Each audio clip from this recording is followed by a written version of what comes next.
Rohit Sharma recent pics ఎవరైనా చూసారండి? ఒకప్పుడు వడాపావ్, పప్పుగాడు అని చాలా రకాలుగా అన్నారు.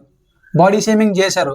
2027 వరల్డ్ కప్ వరకు ఆడలేడు, ఫిట్నెస్ లేదు, ఫిట్నెస్ మీద దృష్టి పెట్టడు అని చెప్పి చాలామంది అన్నారు.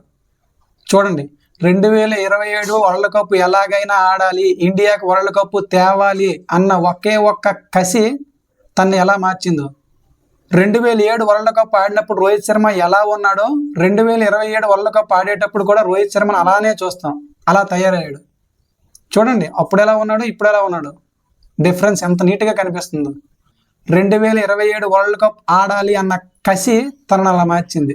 ఖచ్చితంగా రోహిత్ శర్మ 2027 వరల్డ్ కప్ ఆడుతాడు, ఆడి తీరుతాడు. ఈ విమర్శించిన వాళ్ళ నోర్లన్నీ మోయిస్తాడు. ఎవరో విమర్శించారని, ఎవరో ఏదో అన్నారని చెప్పి రోహిత్ శర్మ ఫిట్నెస్ మీద ఫోకస్ చేయలేదు. 2027 వరల్డ్ కప్ ఎలా అయినా ఆడాలి, 2027 వరల్డ్ కప్ టీంలో తాను ఉండాలని నిర్ణయించుకున్నాడు కాబట్టి తను ఈరోజు అలా మారాడు, అంత ఫిట్గా తయారయ్యాడు. ఇదే ఫిట్నెస్ని 2027 వరల్డ్ కప్ వరకు గనక రోహిత్ శర్మ మెయింటైన్ చేస్తే తనని టీం నుండి తప్పించడం ఎవడి వల్ల కాదు, ఎవడు తప్పించలేడు కూడా. రోహిత్ శర్మ 2027 వరల్డ్ కప్ ఆడుతాడు, ఆడి తీరుతాడు.